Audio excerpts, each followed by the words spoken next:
నేను నా ప్రాణమును నిమ్మలపరుచుకొంచున్నాను. 131 కీర్తనలో 2వ వచనంలో కీర్తనకారుడు ఇటు విధంగా చెప్తున్నాడు.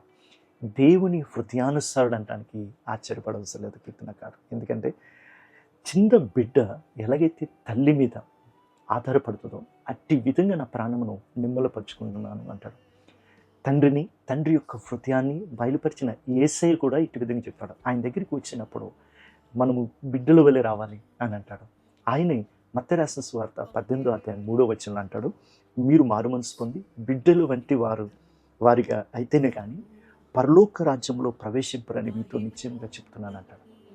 దేవుడు ఈ యొక్క పౌలు భక్తుడు కూడా కొరింథీయులకు రాసిన మొదటి పత్రిక 14:20 అంటాడు, మనము అండర్స్టాండింగ్ విషయంలో, గ్రహింపు విషయంలో పెద్దవారుగా ఉండాలి, మరి దుష్టత్వ విషయంలో లేకపోతే ఇన్నోసెంట్ విషయంలో చిన్న పిల్లల వల్లే ఉండాలి అంటారు.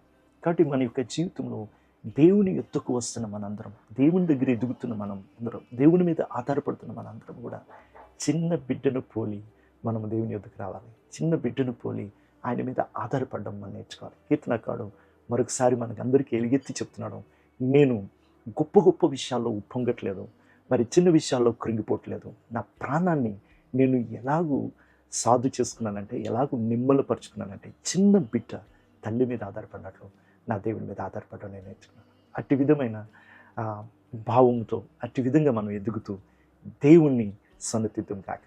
ఆమేన్.